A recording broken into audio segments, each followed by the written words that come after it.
खासदार निलेश लंकेंनी पंतप्रधान Narendra मोदींसोबतचे photo social मीडियावर पोस्ट केले।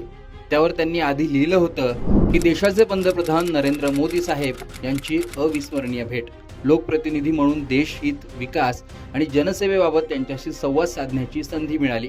माननीय पंतप्रधानांच्या दूरदृष्टीपूर्ण नेतृत्वातून राष्ट्र उभारणीसाठी नवी दिशा आणि अधिक जबाबदारीची जाणीव या भेटीतून मिळाली। देशसेवेच्या या पवित्र कार्यात सदैव कटिबद्ध राहण्याचा संकल्प अधिक दृढ झाला।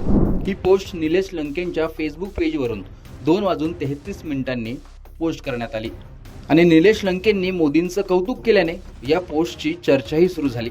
त्यानंतर 3:04 ही पोस्ट एडिट करण्यात आली आणि मोदींच्या फोटोंसोबत फक्त देशाचे पंतप्रधान माननीय नरेंद्र मोदी साहेब यांची अविस्मरणीय भेट एवढंच वाक्य ठेवण्यात आलं। पुन्हा 3:39 हिवाळी अधिवेशनाच्या शेवटच्या दिवशी देशाचे पंतप्रधान माननीय नरेंद्रजी मोदी साहेब यांची भेट घेतली। त्यावेळचे क्षणचित्र असं कॅप्शन या फोटोसोबत ठेवण्यात आलं। मोदींच्या भेटीचे फोटो टाकताना निलेश लंकेंच्या फेसबुक पेजवरचं कॅप्शन 3 वेळा एडिट झाल्याने याची चर्चा होते। पहिल्या कॅप्शनमध्ये निलेश लंकेंच्या फेसबुक पेजवरून नरेंद्र मोदींचं झालेलं कौतुक कुणाला खटकलं का, म्हणूनच 3 वेळा हे एडिट झालं का, हा प्रश्न या निमित्ताने उभा राहतो। नगरचे खासदार निलेश लंके सध्या शरद पवारांच्या राष्ट्रवादी काँग्रेसमधले फायर ब्रँड खासदार मानले जातात। भाजपच्या सुजय विखेंचा पराभव करून ते दिल्लीत गेले आणि दिल्लीच्या वर्तुळात सक्रिय सुद्धा झाले। नुकतंच दिल्ली संसदेचं अधिवेशन पार पडलं। अधिवेशन संपल्यानंतर लोकसभा अध्यक्ष ओमप्रकाश बिर्ला यांनी चहापानाचं आयोजन केलं होतं। त्यासाठी सर्वपक्षीय खासदारांना निमंत्रित करण्यात आलं होतं। यावेळी काँग्रेसकडून स्वतः प्रियंका गांधी या चहापानाच्या कार्यक्रमासाठी उपस्थित होत्या।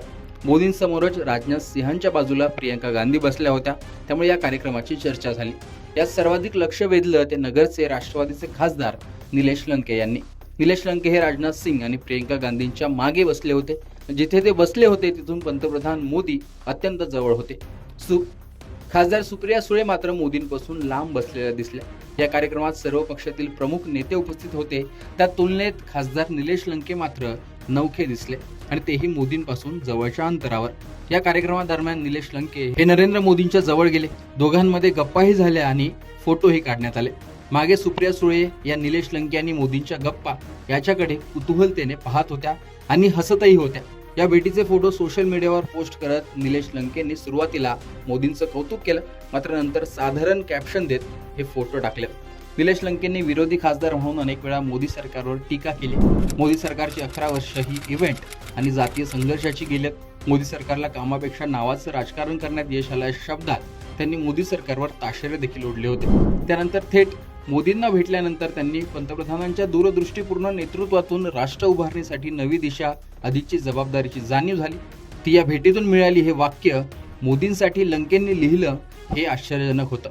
मात्र कॅप्शनच बदलावं लागल्याने ते कशामुळे बदललं गेलं, या फोटो पोस्ट झाल्यानंतर किंवा या सगळ्या प्रकरणानंतर काही घडलंय का, ते समोर येणं आवश्यक मानलं जात आहे। पण एकूणच नरेंद्र मोदींच्या भेटीनंतर निलेश लंकेंनी पोस्ट करणं आणि ती 3 वेळा एडिट होणं याविषयी तुमचं मत कमेंट बॉक्समध्ये सांगा। लोकमतचं YouTube चॅनल सबस्क्राईब करा।